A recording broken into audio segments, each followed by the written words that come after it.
গতকালকে সৌদি আরবের আর প্রদেশ থেকে একটি বাংলাদেশি প্রবাসীদের আটক করেছে সামান্য একটি ভুলের কারণে। সৌদি আরবে অনেকেই এই সকল ভুলগুলা করে থাকেন। আপনাদের কাছে আমি রিকোয়েস্ট করব, আপনারা এই সামান্য ভুলগুলির কারণে আপনার জীবনটা সৌদি আরবে বরবাদ করে দিবেন না।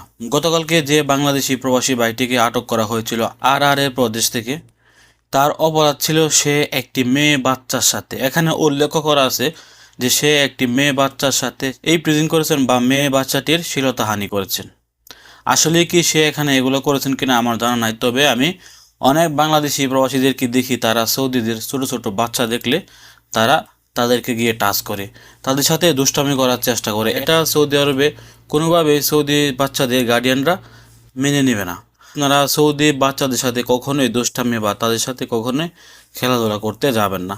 অনেকে আছেন যে বাচ্চা মানুষ দেখলে শখের বসে তাদের গায়ে হাত দিয়ে আদর করতে যান, কখনোই আপনারা এই ভুলগুলি করবেন না। এটা কিন্তু সৌদি আরবে বড় ধরনের একটি অন্যায়, এবং তাদের বাবা মারা যারা আছে তারা কিন্তু কখনোই এই জিনিসটিকে ভালোভাবে নেয় না। ছেলে বাচ্চা হোক মেয়ে বাচ্চা হোক, আপনারা কখনোই সৌদি আরবে কোনো বাচ্চাদেরকে আদর করতে যাবেন না বা কোনো বাচ্চাদের সাথে দুষ্টামি করতে যাবেন না, তাহলে কিন্তু এই বাইটির মতো আপনারও সৌদি আরবের জীবনটাই বরবাদ হয়ে যেতে পারে। আবার বলছি, সৌদি আরবে যে সকল বাংলাদেশি প্রবাসীরা আছেন, আপনারা বলেও কোনো সৌদিদের বাচ্চাদের সাথে খেলাধুলা বা কোনো দুষ্টামি করতে যাবেন না, তাহলে কিন্তু এই বাইটির মতো আপনার উপরে শ্লীলতাহানি অথবা ইফটিজিংয়ের মামলা দিয়ে আপনাকে জেলে ঢুকিয়ে দেওয়া হবে।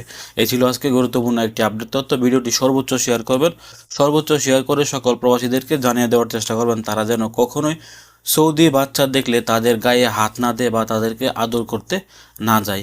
হয়তো প্রবাসীরা বাচ্চা মানুষ দেখলে ভালো লাগে, এই জন্য তারা তাদের সাথে দুষ্টামি করতে যায়, কিন্তু বাচ্চাদের বাবা মা কিন্তু এই জিনিসটা ভালোভাবে নেয় না, তারা সাথে সাথে পুলিশ ডেকে এনে আমাদেরকে ধরিয়ে দিবে।